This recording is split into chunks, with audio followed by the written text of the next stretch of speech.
మేడారం పండుగ దగ్గర అయిందానే కొమరెల్లి మల్లన్న కళ్యాణం చేసి నిన్న మొన్న మనం పేపర్ చదివినాం. ఇక ఎమ్మటే మేడారం గుర్తుకొచ్చింది నాకు. మెయిన్ పేపర్కి వేసేసారు మేడారాన్ని చూసుకోరు. మేడారం శిలలపై తల్లుల చరిత్ర పెడుతున్నాడు. 930 ఏళ్ల నాటి కోయల తాళపత్ర గ్రంథాల్లోని విశేషాలకు శిల్ప రూపం దాల్స్తాడు. 750 కోయ వంశాల ఇంటి పేర్లను తెలిపేలా 7000 చిహ్నాలట. గొట్టు చిత్రాలకు ప్రతిరూపమైన సూర్యచంద్రులు, త్రిశూలం, నెలవంకకు చోటండ. ప్రధాన స్వాగత ద్వారంపై 59 బొమ్మలతో సమ్మక్క వంశీయుల చరిత్రట. కోయల దైవాలు, జీవనశైలి, ఆచార సంప్రదాయాలకు ప్రాధాన్యమట. పులి, జింక, నెమలి, దుప్పి, పావురం, చెట్టు, పిటలకు చోటడ. రాయచోటి నుంచి రాళ్ళు తెస్తున్నట. ఆలగడ్డలో చెక్కిన కళాకారులట. 600 కిలోమీటర్ల దూరం నుంచి భారీ ట్రక్కులో తరలించి పనులు చేస్తున్నట. 236 కోట్లతో ప్రతిష్టాత్మకంగా చేపడుతున్న ప్రభుత్వము. 236 కోట్లతో ప్రతిష్టాత్మకంగా చేస్తున్నట. ఇక మేడారంలో రూపుదిద్దుకుంటున్న గోవిందరాజు గద్దె వీడ బొమ్మ వేసారు. ఇట్లా బొమ్మలు ఎక్కువ పెడతారట. వాళ్ళ వంశ చరిత్రను, కోయల చరిత్రను మొత్తం ప్రతిబింబించేలాగా మన కోయ బిడ్డ, గిరిజన బిడ్డ, మన ఇసుక దందా చేసుకునే అక్కయ్య ఉన్నదిగా, రాకిట్ల పండుగ నాడు రాఖీలు కట్టేసి ఇల్లమ్మ గారు, సీతక్క, ధనసరి సీతక్క గారు మరి క్రెడిట్ కొట్టేసే ప్రయత్నం చేస్తారు తప్ప మరి ఆ ములుగు ప్రాంతంలో ఉన్న ప్రజలకు తెలుసు కదా మన అక్క ఎంత మంచిగా పరిపాలించి, ఎంత మంచిగా వాళ్ళకు పథకాలు ఇస్తుంది, అభివృద్ధి చేసింది, ఎంత గొప్పగా వాళ్ళను చూస్తున్నారు వాళ్ళ కళ్ళతో. సో అది ఒక ముచ్చట. ఇక మేడారం సమ్మక్క సారక్క గద్దెల వద్ద కొనసాగుతున్న పనులను ఒక బొమ్మ వేసారు. ఇగో ఇదంతా అదే కావచ్చు. మొత్తం సాఫ్ చేసినట్టు కొడతారుగా. మొత్తం సాఫ్ చేసినారా అటకాయ ఉంటే ఎవరన్నా చెప్పురా. మొత్తం సాఫ్ చేసి ఈరే కొత్తగా తయారు చేసినట్టు కొడుతుంది. ఏం చేసి నష్టమవుతారు. మహాత్మా గాంధీ ఉపాధి హామీ పథకమా. సో పక్కన మహాత్మా గాంధీ అని ఒక ఆయన ఉన్నాడట. సో ఆయన పేరు తీసేసినందుకు పాపం గాయ గత్తర అవుతారు కాంగ్రెస్. ఎందుకంటే ఆయన ముఖం లేకపోతే ఇలా కుక్కలు కూడా తెగవు కదా. ఇప్పుడు ఆయన పేరు చెప్పుకునే బతావాడు ఇప్పటికి కూడా. సో ఒకనాడు వాళ్ళ ముత్తాత బతికిండు, నాయనమ్మ బతికింది, ఇప్పుడు మనవరాళ్ళు ముని మనవాళ్ళు కూడా బతారు ఇప్పుడు.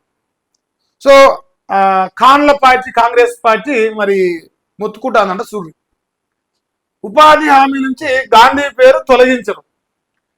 ఎంజీఎన్ఆర్ ఈజీఏ స్థానంలో కేంద్రం కొత్త చట్టం తెచ్చింది. విబిజీ రామ్ జీ 2025 పేరుతో త్వరలో లోక్సభలో బిల్లు పెట్టబోతుంది. దాని ఆమోదానికి బీజేపీ సభ్యులకు విప్ జారీ చేసింది.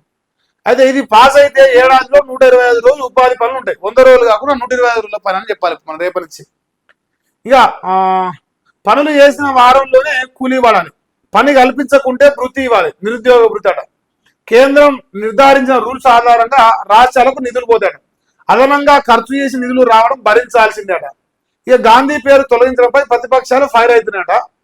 అయితే ఇక ఏంది, పనులు చేసిన వారం లోపల మీకు పైసలు పడతాయి. ఒకవేళ వారం మీకు పైసలు పడకపోతే మీకు నిరుద్యోగ వృత్తి కూడా ఇవ్వట, పని కల్పించకున్నా. సో ఇంకోటి, రాష్ట్ర ప్రభుత్వాలు మరి అదనంగా ఏమన్నా కింది మీదకి అయితే మీరే భరించాలంటారు. ఏది ఏమైనా మోహన్ దాస్ కరమ్చంద్ గాంధీ అన్నట్టు ఆయన పేరు అయితే తొలగించారు. నాకు ఉఫ్ అనిపిస్తుంది, మంచి సంతోషంగా ఉన్నది. ఇక దాని పేరు మార్చి విబిజీ రామ్ జీ అట 2025. దాని పేరు అబ్రివేషన్ చాలా పెద్దగా ఉంది, నిన్న మనం చదివినాం. ఏది ఏమైనా కాంగ్రెస్ పార్టీ ఈ మోహన్ దాస్ కరమ్చంద్ గాంధీ అనేట ఆయన పేరు లేకపోతే వాళ్ళు బతకలేరు కాబట్టి, వాళ్ళని దేశంలో ఎవరు దేకరు కాబట్టి మరి వాళ్ళ బాధలు పడతారు. ఇంకొక నిమిషం, మన రాధాకిషన్ కూడా రాసినట్టుంది, మా నమస్తే తెలంగాణ కూడా రాస్తుంది ఈ వార్తను, ఎందుకంటే అంతా ఒకటే చట్టం కదా. సో మహాత్మా గాంధీకి రామ్ ఉపాధి హామీ పథకంలో జాతిపిత పేరు ఎట జాతిపిత అయింది ఆయన నాకు అర్థమైతే లేదు. ఇప్పుడు మీరు జాతిపిత అయిపోతాడా? ఈయనకంటే ముందర పుట్టినవాడు లేడా ఈ దేశంలో? ఈయన మొదలు పుట్టిండేమో మరి, నాకు తెలియదా. పేరుతో లోక్సభలో ప్రస్తుతం బిల్లు తెచ్చారు. రాష్ట్రాలు 6 నెలల్లో ఉపాధి హామీ చట్టాలు చేయాలట. 120 రోజులు పని దినాలు, ఒక్కో రాష్ట్రానికి ఇన్ని నిధులు అని కేటాయిస్తారట. మించి ఖర్చు పెట్టాలంటే రాష్ట్రాలే భరించుకోవాలట. పంచాయతీ అవసరాలకు ఉపాధి హామీ వాడొచ్చట. వ్యవసాయ రద్దీ సీజన్లో ఉపాధికి హాలిడే ప్రకటించాలట. లోక్సభలో బిల్లు వివరాలు వెల్లడించిన మంత్రి చౌహాన్. గాంధీ పేరు తొలగింపునకు కారణం ఏమిటి? ప్రియాంక గాంధీ, ప్రియాంక వాడ్రా. ఇప్పుడు మనందరికీ తెలిసిందేనే, ఇప్పుడు మన ఇంట్లో ఆడబిడ్డకు పెళ్లి చేస్తాం. అడవిలోకి పెళ్లి చేస్తే ఆటోమేటిక్ గా అత్తగారింటి పేరు వస్తుంది. ఆ పెళ్లి చేసినాక మన ఇంటి పేరు పెట్టుకుంటారా? కల్వకుంట్ల కవిత, ప్రియాంక గాంధీ, వైఎస్ షర్మిల, ఇంకోరు అంటే ఇంకోరు. అత్తగారింటి పేరు మోయాలి కదా. నీ పుసగట్టి పెళ్లి చేసుకొని లగ్గం చేసుకున్నాక ఆ పేరు మోయిపోతానికి ఎంత పరువు పోతుంది. అయితే మొత్తానికి గాంధీ పేరు తొలగింపు కారణం అంటాంది. తొలగించకపోవద్దు అంటానికి కారణం చెప్పి, ఎందుకు తొలగించొద్దని చెప్పి పేరు ఇంకొక ఈ కారణం చేత ఆయన పేరు తొలగించొద్దని చెప్పుడే. అయితే మీరు ఆయన పేరు చెప్పుకొని రాజకీయం చేసుకొని మీ బేగంలో పార్టీ పేర్లు మార్చుకున్నట్ట. మీరు ఇంటి పేర్లు ఎందుకు మార్చుకురు? మీరు కూడా శాశానో గోశానో ఏదో పెట్టుకుంటే బాగుంటుండే కదా. మరి మీరు ఇంటి పేరు మార్చుకురు అని చెప్పేసి మీ పేరు మార్చొద్దంటే ఈ దేశంలో ఇంకా ఆయన ఒకటే మూతపడి ఉన్నాడు. ఎవరు లేరా? ఈ దేశంలో స్వతంత్ర సమయంలో ఎవరు లేరా? రోజు మా వార్తలు చూస్తారు, రోజు 100 మంది కనిపిస్తారు లైవ్ స్టార్ట్ అయ్యే ముందల. మరి వాళ్ళందరూ త్యాగాలు ఎక్కడ పోవాలి? ఏడివైనా ఈయన పేరు నెహ్రూ, గాంధీ, ఇందిరాగాంధీ, ఆయన రాజీవ్ గాంధీ ఈలేనా మొదలు ఈ దేశంలో ఇంకా ఎవడు ఏం చేయలే. వాళ్ళ త్యాగాల వెంట్రుకతో సమానం వీళ్ళ త్యాగాలు. అసలు సిసలైన స్వాతంత్ర సమర త్యాగాలతో పోలిస్తే అదే దొంగలు కదా వీళ్ళు. దొంగల లెక్క మానసిక ఏసీ రుణాలు వాడుకొని దొబ్బి తిని మీన్ తెచ్చినని కథలు పలుకుతారు కదా.